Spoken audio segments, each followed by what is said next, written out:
Earphone ini punya 5 driver dan 4 macam teknologi driver yang berbeda. In-ear monitor ini bakalan bikin lu terkejut. Music Lover, hari ini kita akan bahas in-ear monitor yang benar-benar berbeda dibanding yang lain. Namanya SIMGOT SuperMix 5. Lu bayangin aja, in-ear monitor atau earphone ini punya 5 macam driver dan 4 teknologi yang beda. Ada dynamic drivernya, ada balance armaturnya, ada microplanar, dan ada bone conduction driver Music Lover. Ini jarang banget kita temuin di dunia in-ear monitor. Ya, dengan konsep 5-in-1 Matrix Acoustic Architecture, SIMGOT benar-benar mencoba menghadirkan pengalaman suara yang kompleks, detail, tapi tetap musical. Ini gue sebenarnya penasaran banget sama teknologi yang ini beneran gak sih atau gimmick doang? Langsung aja kita bahas dengan detail in-ear monitor SIMGOT SuperMix 5 ini. Music Lover, in-ear monitor ini dibanderol dengan harga kisaran 3,7 juta rupiah. Fitur-fiturnya menarik. 5-in-1 Matrix Acoustic Architecture yang tadi kita bahas ya. Ada single dynamic driver, dual balance armatur, 1 microplanar, dan 1 bone conduction. Ini juga ada custom coil bone conduction teknologinya. Ada scientific tuning independence acoustic, precision, craftsmanship, and scientific design. Didesain dengan presisi banget. Kabelnya pakai high purity OCC silver plated leads. Untuk spesifikasi dan paket penjualannya seperti ini. Gak usah lama-lama, langsung aja gue kasih poin 9 untuk fitur sama spesifikasinya. Gue akan share pengalaman gue menggunakan ini. Tentu saja gue akan share desainnya sama fittingnya juga. Untuk desainnya Music Lover, menurut gue ini udah bagus banget. Apalagi ini udah modular jack, jadi bisa ganti 3,5 sama 4,4. Terus jacknya juga itu udah gold plated. Kabelnya pakai kabel silver leads, yang menurut gue ini kabel premium sih. Cuma memang kalau gue pegang ini kabelnya kerasa agak kaku. Faceplate-nya ini keren, backgroundnya hitam, polos, terus rata gitu. Tapi ada logo, gue nggak tahu ini logo SuperMix-nya apa SIMGOT ya, yang warna gold ini keren sih. Shell-nya secara keseluruhan hitam glossy, tapi kalau gue pegang ini sedikit agak bulky. Ya mau gimana ya, ada 4 jenis driver dan total ada 5 driver dalamnya, jadi pasti nggak bisa dibikin kecil juga sih. Untuk nozzle-nya dari bahan logam, filternya grill, ear tips-nya bahan silikon yang standar aja sih, yang boardnya sedang. Untuk desain sama build quality-nya ini menurut gue oke, bagus. Terutama build-nya yang kerasa solid, gue kasih poin 8. Untuk fittingnya gue ngerasa ini agak bulky sebenarnya sih. Dan pas gue pakai di kuping memang kerasa memang agak sedikit besar. Tapi setelah gue pakai ear tips yang pas, ya, gue pakai ear tipsnya yang S ya. Karena yang M buat gue ini kegedean. Ini agak nggak biasa sih. Biasanya gue M cocok-cocok aja. Ternyata untuk ini harus yang S.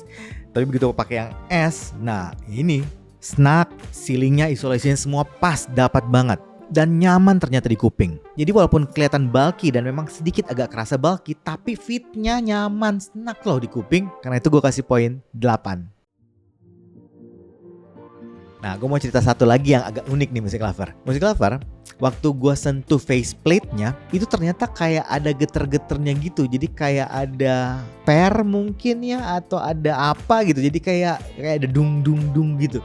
Ya mungkin karena ini pakai teknologi bone conduction sih. Jadi sensasinya unik banget Music Lover. Terus ini juga kan udah jack modular. Cuman mungkin buat gue agak repot. Gue kan matanya udah pakai kacamata plus ya.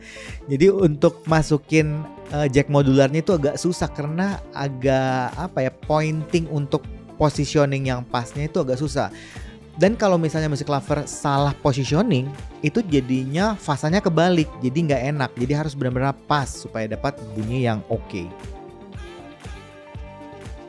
Langsung aja kita coba cek sound quality-nya. Untuk ngecek sound quality-nya, gue pakai Samsung S23 Ultra, Spotify Platinum tentunya, pakai playlist yang biasa gue dengerin untuk nge-review. Terus yang unik ini nih, gue pakai ini DAC Onyx Beta ya, karena menurut gue ini kan analog gitu. Ini ada tube-nya ngomong-ngomong ya, jadi gue suka banget. Jadi gue pakai ini supaya gue dapat sensasi yang analog banget, bisa dengerin in-ear monitor dengan 4 jenis driver ini. Gue akan share impresi gue sama 2 koneksinya. Yang pertama yang 3,5 sama yang 4,4-nya.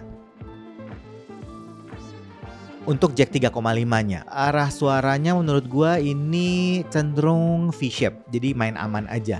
Tapi V-shape-nya bukan yang bass yang gede ya. Buat gua ini bassnya pas, ya, tipikal bass yang quality, jadi bukan yang quantity, bukan yang gemuk, tebal, berbody gitu, bukan. Tapi yang pas aja, cepet, berkualitas, tight gitu, tapi masih ada gitu, rumble-nya dapat. Impact-nya juga oke, punchy. Sedangkan mid-nya menurut gua ini agak mundur. Jadi kalau dengerin vokal memang sedikit agak tipis dan agak di belakang. Tapi masih oke kok. Masih cukup jelas dan clear juga. Treble-nya aman. Open, airy, ya, crisp, stringnya enak banget. Dan yang gue suka, ini kerasa apa ya, koheren loh semuanya. Nggak ada yang aneh-aneh, yang belang gitu, nggak ada. Tuningnya ini bakalan cocok sama semua genre lagu Music Lover. Mau pakai rock yang cepet dapat, mau pakai EDM dapat, mau pakai jazz, klasikal, semua oke. Untuk teknis suaranya, ini kan kelas 3 jutaan dan menurut gua ini bagus banget. Detail, clarity, resolusi itu bagus, separasinya kepisah dengan jelas, soundstage-nya presisi, imaging-nya lega, depth, height, wide-nya semua oke. Jadi tipikal in-ear monitor dengan teknis yang berkualitas. Untuk harga 3,7 juta gua nggak ada protes sama sekali, nggak ada problem sama sekali sama teknis suaranya.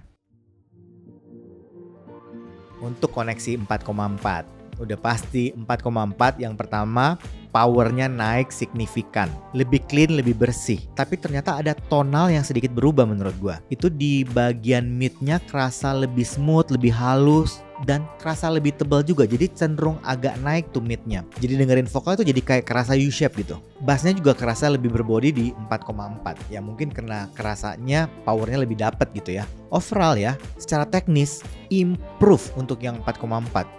Lebih clear, detail, jernih, resolusinya lebih bagus, semuanya meningkat. Soundstage juga kerasa lebih presisi, dan yang menurut gua sangat signifikan itu di transientnya.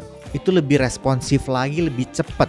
Efeknya, Music Lover dengerin dynamic range-nya itu jadi lebih kontras. Efeknya kalau kita dengerin musik, emosinya lebih dapat. Ya bunyi kecil, bunyi keras, cepat lambatnya itu lebih langsung gitu kerasanya. Jadi lebih nyes gitu emosinya. Untuk sound quality ini bagus menurut gua. Untuk kelas 3,7 juta ini oke banget. Ya, karena itu gua kasih poin 8,5. Music Lover in-ear monitor SIMGOT Super Mix 5 ini unik banget menurut gua. Lu bayangin, menggunakan 4 teknologi driver yang berbeda. Dynamic driver, balance armatur, microplanar, sama bone conduction. Terus presisinya total drivernya itu ada 5 lo, bayangin. Udah modular jack, bisa lo ganti-ganti 3,5 sama 4,4 gitu. Fittingnya walaupun kelihatan bulky, nyaman loh. Sound quality-nya jangan tanya deh, ini termasuk istimewa untuk di kelasnya. Jadi buat gua, ini gua rekomendasi Music Lover yang pengen cari sensasi teknologi driver yang berbeda, terus yang emosinya dapat gitu. Lo mesti cobain ini Super Mix 5. Ya, tapi itu kan pendapat gua. Bagusnya Music Lover cobain sendiri, audisi sendiri, dan pastikan Music Lover percaya sama kuping sendiri. Buat Music Lover yang pengen tahu tentang produk-produk audio portable, personal audio, ataupun pengen belajar tentang audio secara umum, Music Lover bisa subscribe YouTube channel kami Sinfonia Musik, ataupun bisa follow IG Glenn Sinfonia Musik. Kalau ada pertanyaan langsung aja DM, oke? Kayaknya itu aja dari gua hari ini. Sampai ketemu lagi. Dadah.